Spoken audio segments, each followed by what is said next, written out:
What is going on, everyone? My name is Andy. Welcome back to another FPL video. In this one, it's my team selection for Game Week 28, and there's lots to discuss. Cunha's suspension, what's going on with Isak, captaincy, my future plans with chips as well, all that good stuff. Plus, I'll quickly show you how I did in Game Week 27. So if you enjoyed the video, make sure to give it a like, hit that subscribe button if you haven't done so already. Let's get into it. So let's have a quick reminder of how I did in Game Week 27, and it wasn't great, to be honest with you. I think my Game Week rank was about 8 million. I scored 46 points, and that dropped me from 130k to 177k, and it just feels like every time I take one step forward, there's two steps back. So I got up to 123k a couple of game weeks ago, which is my highest rank so far this season. Straight away next week, red arrow to 130, and now another red arrow to 177. It's not a disaster of a season. There's still plenty of time left, but I can't get that momentum at the moment, and it's kind of frustrating. But there's not much I can do than try and continue to get points where possible. And to be fair,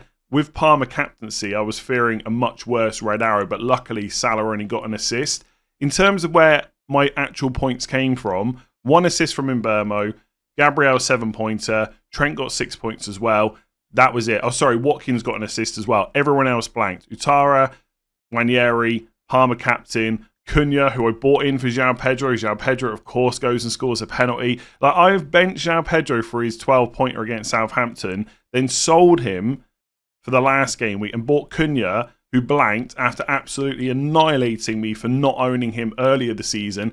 And then he goes and gets a red card in the FA Cup. And of course, Mykolenko's got 6 points on my bench. So it's a game week I want to forget about. Hopefully Game Week 28 will be better, but that's been kind of carnage with all the FA Cup stuff, so let's talk about it. So I've only got one free transfer this week. It's difficult to roll transfers at the moment because there's so much to manage, and in the bank it's just 0.2 million. Defensively, I feel kind of okay about my team this week, although maybe I'm just trying to make myself feel better. I am worried about not owning Munoz. His ownership is high. Ipswich at home is a great fixture. He's fully capable of another double-digit score. But because I'm planning to not use a chip in 29, I don't have the luxury of bringing him in just to take him back out again. There's just too much other stuff to worry about. And also, unless I sell Gabriel or Trent, which I don't want to do this week, I'd have to take a hit to bring Munoz in. So I'm going to have to go without and just hope that he doesn't punish me too badly. But I am expecting another 10 plus points from him. I do have a double up on Everton defence against Wolves away. Not ideal, but Pickford's going nowhere. He's good next week in 29 in the blank when he plays West Ham at home. And with Mykolenko, my only other two options are Anderson against Brighton away and Greaves against Palace away.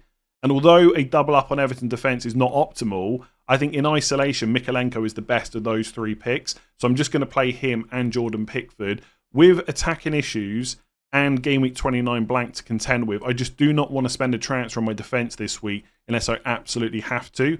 Other two players in the back three, Gabriel against Man United away. Despite the fixture on paper, Arsenal will still be one of the favourites for a clean sheet this week. Man United attack is just not functioning that well. I wouldn't be surprised if Man United score at home in a game like that, but I also would not be shocked if Arsenal get a clean sheet, and we know Gabriel's a threat from set pieces.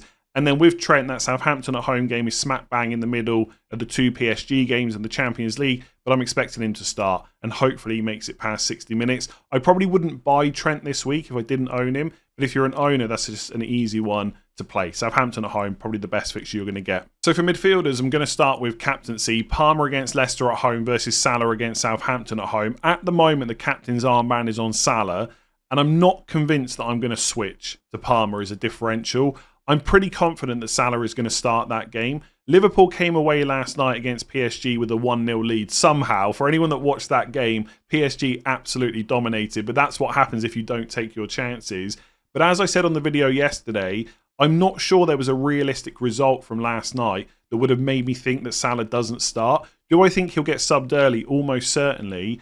But even if he only plays 65, 70 minutes, I feel like that's enough. For me to go to Palmer, I would almost need to know that Salah's either not starting or not going to make it to 60 minutes, and we're probably not going to get that information. So I'm just not willing to take the chance. Salah has just been too good this season, and he's got the best fixture on paper. So I'm not completely ruling out switching the armband. I just think it's very, very unlikely. But obviously with Palmer, whether I captain him or not, he definitely stays, as does Mbeumo. Villa at home this week, game against Bournemouth away in the blank in 29. No need to use a transfer on him. Nwaneri should continue to start. Martinelli and Saka won't be back until after the international break. So I've got to play him against Man United away. And then with Utara, I talked about him yesterday. There is, of course, a chance that he's just not in the 11 against Spurs away, but I don't think it's necessarily a super high chance of that happening. I actually think at the moment, and I could be wrong, that it's more likely he starts than doesn't. I don't necessarily expect him to be the number 9, but I think he'll be in that attack. And if he is, I definitely want to keep him for game week 29 against Brentford at home as well. So I just want to give him a chance to play, and if he does, then I'm more confident of him starting again in game week 29. Wouldn't be guaranteed, of course, but if he plays against Spurs away, there's more chance of him then playing in 29. If he's benched in 28, then I've got something to worry about, and I might deal with that in 29 itself. But for now, I want to start him. And then up front, I've got Isak against West Ham away, Watkins against Brentford away, and on the bench, it's Cunha, who is suspended until at least game week 31, but the FA have charged him, so he might end up missing more matches as well. And I've said for a few weeks now that selling Munoz is one of the worst transfers I've made all season. Buying Cunha is right up there. I think that's a more forgivable transfer, but nonetheless still frustrating. To sell João Pedro, who scored, for Cunha, who blanked, then got suspended in a different competition and will miss Everton at home, Southampton away and West Ham at home at a minimum. It's infuriating. And it's one of those moves that almost makes you wonder why you play the game in the first place. But what can I do about it apart from deal with the issue at hand and try and forget about it? That's all we can do, right? So here's the plan. Watkins definitely stays. He's going to start against Brentford away. Good pick. Probably doesn't have penalties anymore. Asensio took the penalty in the Champions League. Rodgers, Watkins and Tielemans were all on the pitch. But that doesn't matter, right? He's going to play against Brentford away. He blanks in 29. That's when I'll deal with him. I want to make the decision on Watkins in game week 29. With Isak, there were rumours like a day or two ago that he might miss the Carabao Cup final. Since then, he's been interviewed, no mention of an injury. He's been seen in training as well. So hopefully he's fit for West Ham away. I do think there's a chance he'll get benched just because of the Carabao Cup final. But unless Eddie Howe puts those doubts in my mind in the press conference, I'm just going to start Isak because there's a good chance I will want Haaland in 29. And to do that with the least pain, I need as many chances as possible. That's why I want to start Isak. That's why I also want to play Utara and give him a chance to show that he's still in that first choice 11. So actually, with Cunha suspended and doubts around Utara and Isak, my plan is still to roll the transfer if I can. If Eddie Howe comes out and says something about Isak, which makes me think he won't play, then I'll make a transfer. I'll have to because I don't want to play Anderson or Greaves, but I want to try and put that off if I can. Here's where it gets interesting though. The player that most people would want to bring in is probably Chris Wood, but I can only afford that if I sell Isak. And I know that if Isak's fit and available, I will definitely want him from kind of game weeks 30 onwards. And it's not guaranteed that I need to sell him to get Haaland in 29. So ideally, I want to keep him just in case. Because although I don't have much money wrapped up in him, I know I will want him back 100% guaranteed. If I sell Cunha, I've only got 7.1 million to spend. Chris Wood is 7.2. So I can't afford him, right? So if I end up selling Cunha, I'll have to buy Visser. There's not really any other option. So if I think that one of my attackers that's not suspended is not going to start in 28, I'm probably going to do Cunha to Visser. If I really want Chris Wood, and I'm convinced that Isak's not going to start 28, I could sell him instead, but I probably won't want to take that risk. So that's probably my moves. Ideally, I want to roll, put all my decisions off until 29, probably buy Erling Haaland one way or another. If there's an issue with one of my attackers, then I'll sell Cunha, probably to Visser or Isak to Chris Wood. So fingers crossed I can roll. But I just know there's more news coming in the press conferences on Friday. So that's how the team is set up. Let me quickly talk about my future plans. So this is what a rough plan looks like for my team. No chips to be used in game week 29. If I was going to free hit, I would have decided to do that weeks ago. And also the injuries and suspensions that have cropped up recently make me less likely to free hit. Because if I use it in 29, I get the same team back in 30 that I've got right now. And that team doesn't look that good. And Cunha would still be suspended. So I'm not going to free hit. I did briefly look at wildcard in 29. I think it can work, but it's quite messy without the information from the FA Cup quarterfinals, which we're not going to get until after game week 29. So I'd rather just save my wildcard. I don't think it's worth popping it early.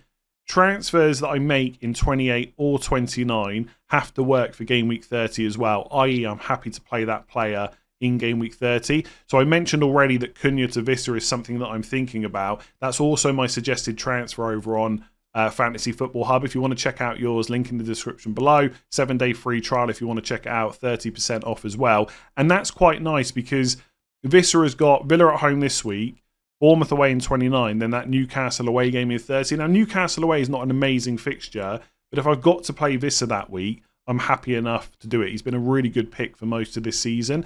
And the reason for that is, I'm not sure when I'm going to wildcard. It's going to be 30 or 31, but I don't want to lock myself into having to wildcard in 30 because we might not have the information about what double game week 33 could look like.